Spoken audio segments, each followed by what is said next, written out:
Hi എല്ലാവർക്കും നമസ്കാരം. എല്ലാവരും സുഖമായിരിക്കുന്നല്ലേ? കഴിഞ്ഞ ദിവസം നമ്മൾ പോട്ടുന്നിടത്ത ലോഡ് ഇനി നേരെ ഫ്രാൻസിലേക്കാണ് നമുക്ക് അൺലോഡിങ് വരുന്നത്. രാത്രി കൊണ്ടുവന്ന് ഇതാ ഈ പാർക്കിങ്ങിലാണ് ഞാൻ വണ്ടിയിട്ട്. അടിപൊളി പാർക്കിങ്. ഇവിടുത്തെ വ്യൂ ഒരു രക്ഷയില്ല കേട്ടോ. വേറൊന്നുമല്ല, ഇതിൻ്റെ ഒരു സൈഡിൽ കടലാണ്. അതുപോലെ തന്നെ ഇവിടുന്ന് ഇനിയിപ്പോൾ കുറച്ചങ്ങോട്ട് റോട്ടിലേക്ക് കയറി കഴിഞ്ഞിട്ടുണ്ടെങ്കിൽ നമ്മളൊരു കടലിന് കുറുകെയുള്ള പാലത്തിൽ കൂടെയാണ് പോകുന്നത് കേട്ടോ. ആ പാലം ഏറെക്കുറെ 6 കിലോമീറ്റർ ലെങ്ത് വരുന്നുണ്ട്. അങ്ങനെ വണ്ടിയൊക്കെ ചെക്ക് ചെയ്ത് ഡ്യൂട്ടി സ്റ്റാർട്ട് ചെയ്തിട്ടുണ്ട്. ഇനി നേരെ അമീൻസിലേക്കാണ് പോകാനുള്ളത്. നമ്മുടെ വണ്ടിയിലിരിക്കുന്ന ടയറാണ്. ഇന്ന് നമുക്ക് ടയർ അൺലോഡിങ്ങിനാണ് വരുന്നത്. സാധാരണ നമ്മൾ ടയർ കയറ്റാനാണ് പോകാറ്. ഇതിപ്പോൾ എവിടെ നിന്ന് വന്ന ടയറാണെന്ന് അറിയില്ല. എന്തായാലും ഇത് അമീൻസിലെ ഗുഡിയർ എന്ന് പറഞ്ഞ കമ്പനിയിലാണ് നമുക്ക് അൺലോഡിങ് വരുന്നത്. ഇപ്പം ഞാൻ പോകുന്നത് വഴി നിങ്ങളൊന്ന് ശ്രദ്ധിച്ചു നോക്കിക്കോ. അടിപൊളി വ്യൂ ആണ് കേട്ടോ. അപ്പോൾ ഇവിടെ കിലോമീറ്റർ സ്പീഡ് വരുന്നത് 80 റോഡിന്റെ വലിയ വീതിയും കാര്യങ്ങളൊന്നുമില്ല. കറക്റ്റ് ഒരു ട്രക്ക് പോകാനുള്ള ട്രാക്ക് മാത്രമേ ഉള്ളൂ ഇവിടെ. അങ്ങനെ നമ്മൾ അൺലോഡ് ചെയ്യാനുള്ള കമ്പനിയിലെത്തി.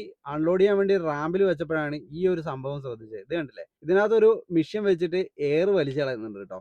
അത് വേറൊന്നും കൊണ്ടല്ല, ഈ കണ്ടെയ്നർ ഒരുപാട് ദൂരം ട്രാവൽ ചെയ്തിട്ട് വരുന്നതാണ്. പല ക്ലൈമറ്റ് മാറി മാറി വരുന്നതാണ്. ഇതിന്റെ ഡോർ ഓപ്പൺ ചെയ്യുമ്പോഴത്തേക്ക് അസഹനീയമായ ഒരു സ്മെല്ലാണ് കേട്ടോ. അതിന്റെ കെമിക്കൽ സ്മെൽ അടിച്ചിട്ട് നമുക്ക് അങ്ങനെയൊന്നും നിൽക്കാൻ പറ്റില്ല. അത് കറക്റ്റ് ആയിട്ട് ഇവർ അതിന് വേണ്ട സേഫ്റ്റി പ്രിക്കോഷൻസ് എടുത്തിട്ടാണ് ഇവിടെ ചെയ്യുന്നത്. നമ്മുടെ നാട്ടിലൊക്കെ ആണെങ്കിൽ ഇങ്ങനെയൊക്കെ ചെയ്യോ? എനിക്ക് തോന്നുന്നില്ല കേട്ടോ. നമ്മുടെ നാട്ടിലാണെങ്കിൽ നമ്മൾ ഒരു സേഫ്റ്റി പ്രിക്കോഷൻ എടുക്കാണ്ടാണ് ഇങ്ങനത്തെ കാര്യങ്ങളൊക്കെ അൺലോഡ് ചെയ്യുന്നത്. പക്ഷെ ഇവിടെയുള്ള കാര്യങ്ങളെല്ലാം പക്കയായിട്ടാണ് അവർ ചെയ്യുന്നത്. അപ്പോൾ ആ എയറൊക്കെ വലിച്ചു കഴിഞ്ഞിട്ട് നമ്മൾ റാമ്പിലേക്ക് കറക്റ്റ് വണ്ടി വെച്ച് നേരെ പോയി ഒരു കുളിയൊക്കെ കുളിച്ചിട്ട് വരുന്നതാണ്. അപ്പോഴത്തേക്ക് നമ്മളെ വണ്ടി അൺലോഡിങ് കഴിഞ്ഞിട്ടുണ്ട്. ഇനി നേരെ ഇവിടുന്ന് പേപ്പർ മേടിച്ചിട്ട് നമുക്ക് തിരിച്ച് നേരെ നമ്മൾ വന്ന അതേ പോർട്ട് കൊണ്ടുപോയിട്ടാണ് ഇത് ഡ്രോപ്പ് വരുന്നത്. ഈ കണ്ടെയ്നർ എം ടി ആയിട്ടാണ് ഡ്രോപ്പ് വരുന്നത് കേട്ടോ. അപ്പോൾ അത്രയൊക്കെയാണ് ഇന്നത്തെ വിശേഷം. അടുത്തൊരു വീഡിയോ ആയി കാണുന്നവരെല്ലാവർക്കും എന്നത്തെ പോലെ ഇന്നത്തെ ഒരു ദിവസവും അടിപൊളിയായിരിക്കട്ടെ.